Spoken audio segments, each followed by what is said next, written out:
प्रधानमंत्री श्री नरेंद्र मोदी जी समय समय पर ऐसे निर्णय लेते हैं जिस पर देश गौरवान्वित होता है,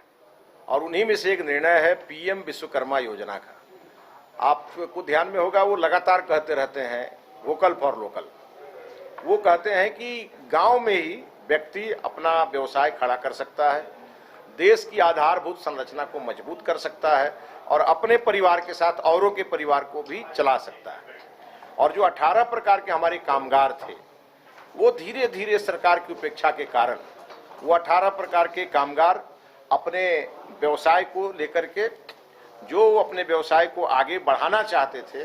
लेकिन उनको कोई सरकारी सहायता नहीं मिलती थी, तो केवल 5% के ही ब्याज रेट पर, वो शायद उससे कम तो होता भी नहीं है,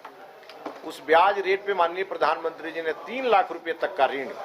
अपने धोबी को, लोहार को, कुम्हार को, बढ़ई को, नाव बनाने वाले को, नाव चलाने वाले को, वो ओबीसी, ईबीसी और एससी, एसटी, इन 140 जातियां जो हमारे देश में और झारखंड में हैं, इनको इसका लाभ मिलने वाला है। और 18 साल से लेकर 50 साल की उम्र के बीच यदि कोई व्यक्ति इन 18 प्रकार के विद्याओं से, वो मूर्ति बनाने वाला हो, वो लोहा का काम करने वाला हो, लकड़ी का काम करने वाला हो, पेंटर हो, राजमिस्त्री हो, ऐसे लोगों को व्यवस्थित ढंग से और उनको कुशल कारीगर बनाते हुए वो अपना आगे काम करें, इसके लिए माननीय प्रधानमंत्री जी ने ये पीएम विश्वकर्मा योजना लॉन्च की है। और हमारे पवन साहू जी जो झारखंड प्रांत में बीजेपी कार्यकर्ताओं को आज इन प्रकार के लोगों में जागृति पैदा करने के लिए, और उनको कहीं नहीं जाना है, ना बैंक जाना है, न उनको किसी अधिकारी के पीछे दौड़ना है, उनको केवल कॉमन सर्विस सेंटर जो पंचायतों में होता है, जिसको यहाँ प्रज्ञा केंद्र कहते हैं,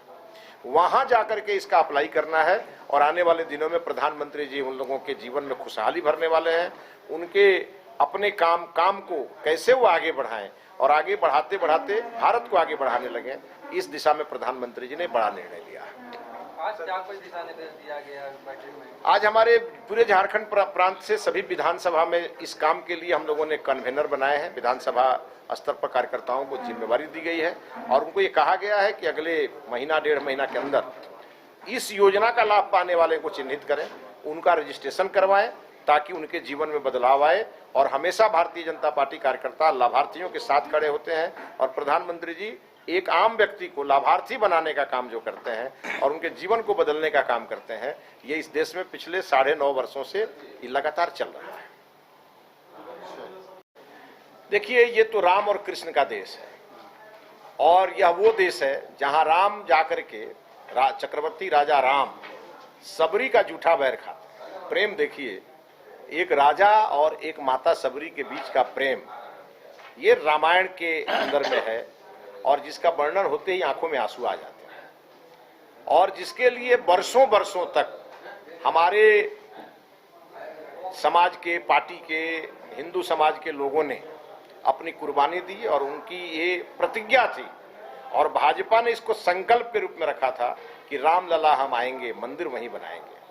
तो जब राम जी के आशीर्वाद से भाजपा आई, मोदी जी प्रधानमंत्री बने, यूपी में जोगी जी मुख्यमंत्री बने, तो राम जी का मंदिर भी बन गया। और आज केवल उत्तर प्रदेश ही नहीं, पूरा भारतवर्ष राम जी के नाम की जाप कर रहा है। और ये जो झारखंड है, ये तो पुराना बिहार है, ये सीता मैया का मायके है। और बिहार और झारखंड में तो वो खुशी है जिस खुशी की कोई कल्पना नहीं कर सकता, कि चूंकि ये सीता मैया का मायके के रूप में जाना जाता है, तो राम का मंदिर बना है, तो स्वाभाविक है गाना तो गाएंगे ही। और ये गाना शुरू हुआ है, ये खुशी के गाना है। एक समय वो भी था जब समाजवादी पार्टी की सरकार